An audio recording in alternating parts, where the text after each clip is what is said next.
Ecclesiastes 9:13. This wisdom I have also seen under the sun, and it seemed great to me. There was a little city with few men in it, and a great king came against it, besieged it, and built great snares around it. Some translations say bulwarks. But anyway, came and seized the city. Now there was found in it a poor, wise man, and he by his wisdom delivered the city. Yet no one remembered that same poor man. Then I said, wisdom is better than strength. Nevertheless, the poor man's wisdom is despised, and his words are not heard.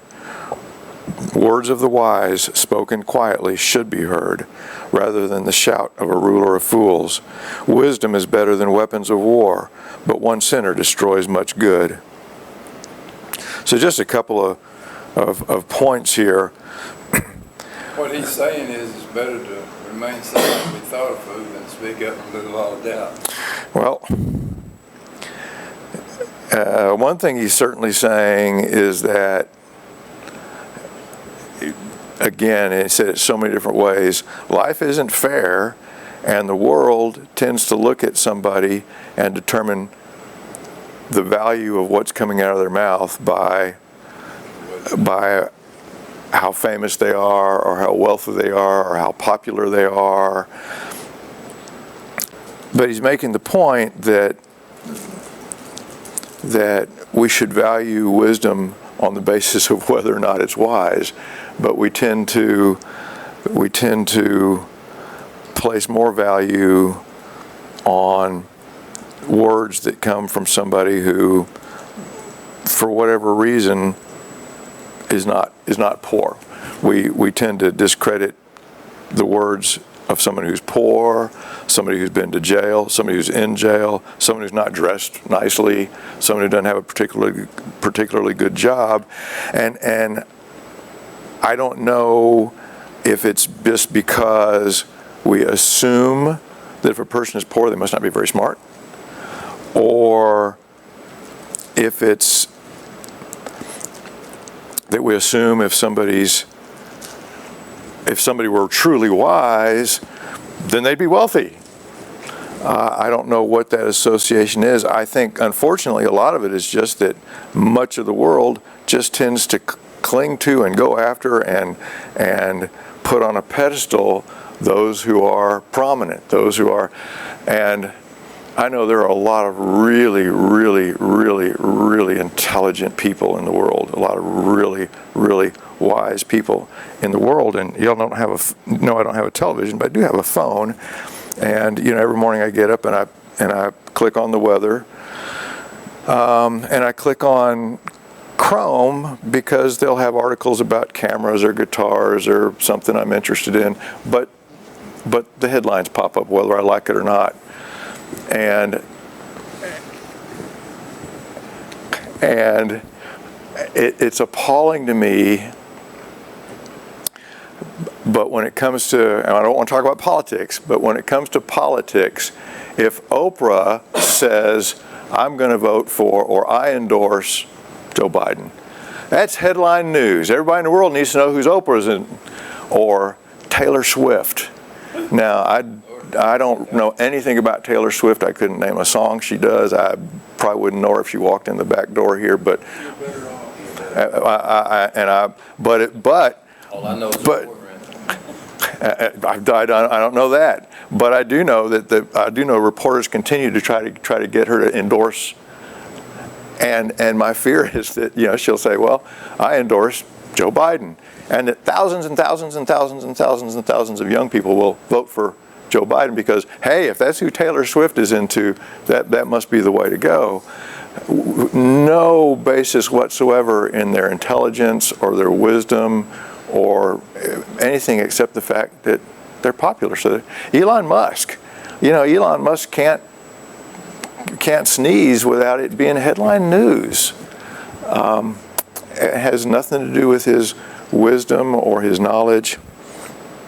And yet there are very, very, very, very intelligent people, very wise people who are speaking and are not being heard because they're not a household word, they're not famous, they're not rich, they're not, I'll come across things on YouTube, and they've had, and I'm not saying we're particularly wise, but anything we post on YouTube is really popular if it gets 30 views. And yet I come across a preacher, and he's preached a message, and the title is kind of intriguing, and it'll have 600,000 views, and I'll read it, I'll listen to it, and it'll just be, I don't think it's biblical. And yet, because they're wearing a really nice suit, and because they drove a really nice car, and because they've got a big following and a big church and millions of people, millions of followers, then the world just assumes that, hey, that's what we need to be listening to. When you get some.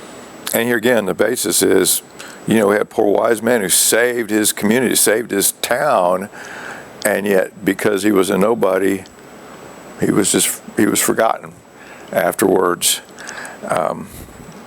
which just, I guess, underscores that the world in general has a really warped sense of what's important and what's valuable. And then he wraps it up with, but one sinner destroys much good. And we can all think of plenty of examples. During World War II, there were posters in lots of places, and the poster said, "Loose lips sink ships," because they were spies. And if you worked for an ammunition manufacturer or a ship manufacturer or something, you probably knew things that you didn't even realize it would be valuable information for the enemy. One sinner destroys much good. I think about churches that,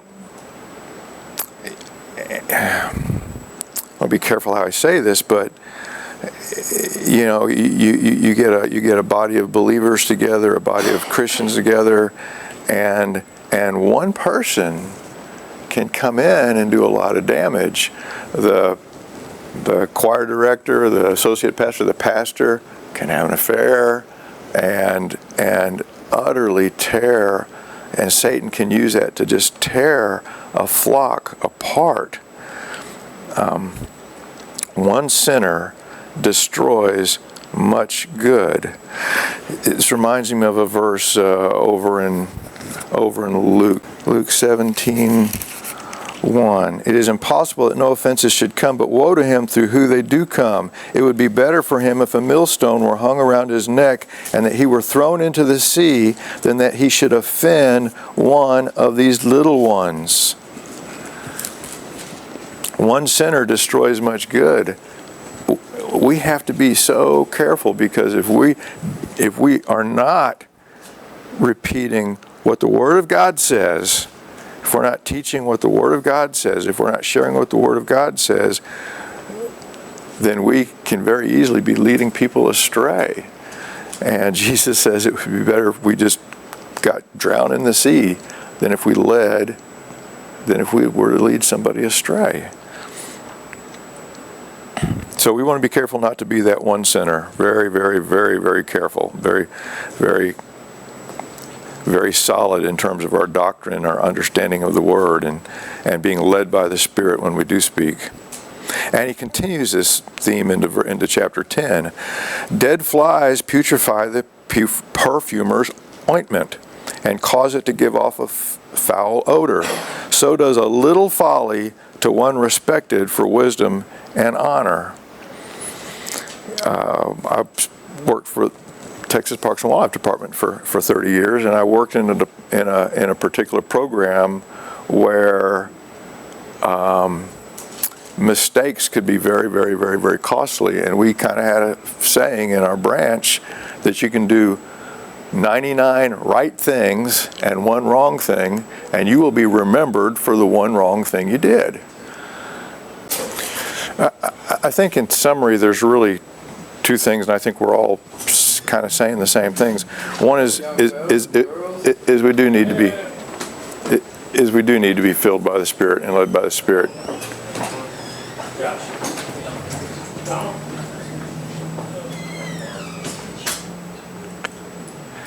Josh quoted Galatians 5:16 a minute ago, which says, if we are led by the Spirit, we will not fulfill the lust of the flesh. The Spirit and the flesh they're mutually exclusive. And so to the extent that we're doing what we should be doing, we're being led by the Spirit, and we're walking in the works that God's prepared for us, we're not going to be pursuing the lusts of our flesh. But I think the other thing, and it goes to what Adon was speaking about, is that we need to establish boundaries for ourselves. We need to establish boundaries, and they just need to be so habitual that we don't even create those opportunities to have our minds wander off or go astray or get in the gutter, because they'll do that. You're not even thinking about it, and oops, the next thing you realize, your mind is someplace it really shouldn't be. I know on my computer or my phone, if something pops up and it's flesh colored, man, I can, before I even know if it's man or a woman or a forehead or a foot or a flesh colored flag, I can have that phone turned off or that computer turned off. When I go into Walmart, I do run into things because I'm watching the floor. And when I got saved, God spoke to me really bluntly about not looking at anyone that wasn't my wife. And I know this really sounds silly, but for the next couple of summers, I just absolutely didn't go in Walmart. If we needed something from Walmart, and it was, between spring and fall, Rahana went in and did all the shopping, and she knew why. I didn't lie to her about it, and she respected that. Now I can go into Walmart, and I've trained myself just absolutely not to look at, not to see, but it's very unnatural, because what's natural is for our eyes to look. And I don't know about anybody else, but if you look and, oh, wait a minute, I shouldn't have done that. Oops, can't unsee that. Oops, can't unsee that. So I think establishing boundaries for ourselves, and then of course being led by the Spirit, and avoiding not just tempting ourselves, but creating an opportunity for the enemy to say, well, I saw Ted doing this, I saw Ted doing that. I know Rahana as a elementary school teacher for 30 years, and I want to be careful how I say this, but there are parents who will train their children to lie in order to be able to bring a lawsuit, and if you never get alone with a child, if you never get alone with a woman, then Satan can't turn that into a lie that, again, tears a church apart, or ends up in a lawsuit, or ends up in a distrust in your marriage, or whatever that consequence might be. So, and we live in a very litigious, and we live in a very liberal, and we live in a time where we just have to be particularly aware of how vulnerable we are as men to those attacks.